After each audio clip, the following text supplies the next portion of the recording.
బయట డెవలప్మెంట్స్ వింటే మామూలుగా ఏదో కొంతమంది ఆయన్ని కమ్మని సంతకాలు పెట్టారు. వాస్తవంగా సంతకాలు పెట్టింది నేను చూడలా, నన్ను అడగల, నాకెవరు చెప్పలా.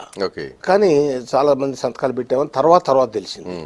సిఎల్పి జరగటానికి కూడా కొంత డిలే ఉంది. అవును. ఇప్పుడు ఆయనే జగన్మోహన్ రెడ్డి గారు వచ్చి ప్రపోజ్ చేశారు. తర్వాత కొంత అట్లా ఉంటున్నాడు. నేను చెప్పాను, నేను ప్రత్యక్ష సాక్షిని.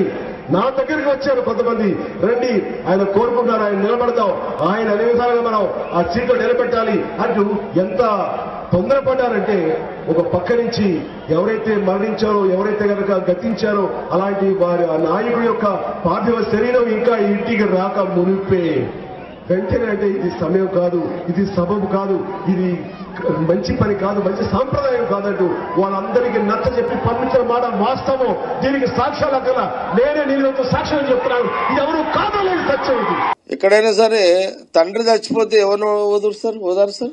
పిల్లలని, భార్యను ఓదారుస్తారు. అవునా? మేము లోపల పోయి చూస్తే ఆడ ఉల్టా ఉన్నది కథ. నాకు జగన్ విషయం జగన్ గానీ, లేకపోతే షర్మిల అయితే అట్లా దూరం ఉన్నది అనుకో, వీళ్ళందరూ ఎవరు ముఖ్యమంత్రి కావాలని స్కెచ్ చేస్తున్నారు లోపల, మేమేమో బయట ఏడుస్తున్నాం. నేను స్టన్ అయిపోయినా, అరే ఇదేంది, ఏం జరుగుతుంది లోపల అంటే. రాజశేఖర రెడ్డి గారి మీద అభిమానము మాలాంటి వాళ్ళకు ఉంది కానీ మీ ఫ్యామిలీకి లేదు.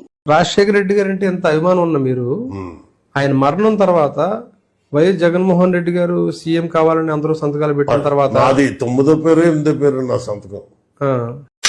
ప్రపంచ చరిత్రలో కూడా జగన్మోహన్ రెడ్డిని మించిన శివ రాజకీయాలు ఎవరైనా చేశారా?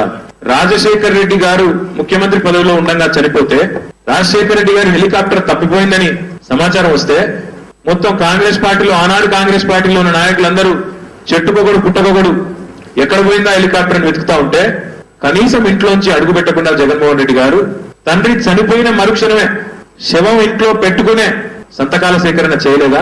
ముఖ్యమంత్రి పదవి కోసం అరువులు దాచలేదా?